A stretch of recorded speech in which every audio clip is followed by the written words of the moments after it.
We do have to tap the charge pipe for the boost control solenoid. Now, it's better to tap the turbo. Not a lot of people aren't happy with that idea, so you know, we'd rather just tap the charge pipe, and that'll give us the same effect anyways. This turbo is also set up for a speed sensor. He's not using that, and I think for these turbos there is a speed sensor adapter, but I can't say for sure.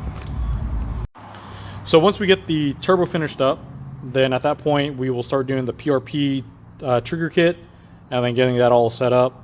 And then finally, once that's all done, then we'll go inside the car and install the power tune display with R32 printed bezel for it.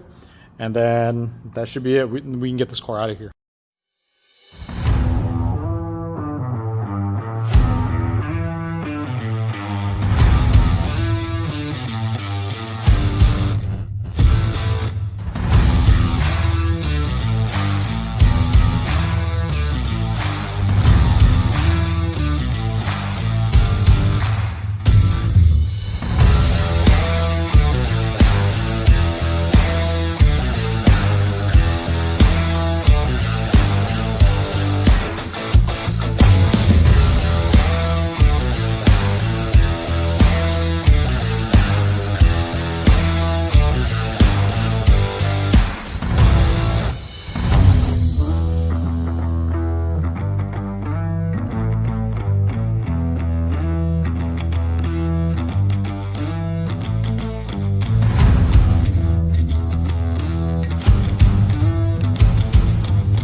Okay, so here we are, we're back at it, and this is kind of where we ended up with the Skyline.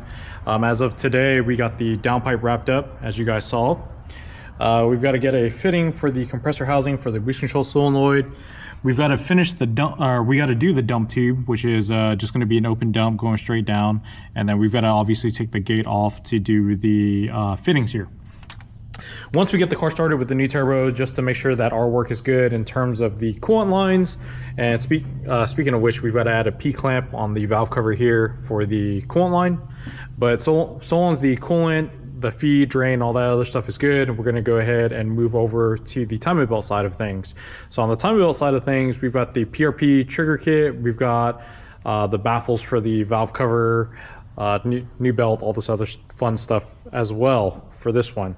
And then that will be that.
So now that we got the car running on the new turbo setup, we went ahead and started pulling it all apart. So we're in the middle of doing a new timing belt and PRP trigger kit install for this car. So this car is on an ECU Masters EMU Black, so you can't run the trigger kit on the stock ECU stuff. We've got to trim the oil pump tomorrow. We've got new tensioners and tensioner bolt, which is really important, which you should do. So we'll get that done, set up mechanically. Hopefully everything goes well. We can get it to start on the trigger kit stuff. This car is running an ECU Masters EMU Black, so the trigger kit cannot be done on a stock ECU setup. Once we get that done, we've got the power tune display cluster being printed now. Hopefully we'll have that done by tomorrow, and we can also get started on that. But the goal is just to get the trigger kit on, get it started running, because we will have to fiddle with the trigger kit stuff, and then from there it can go onto the dyno.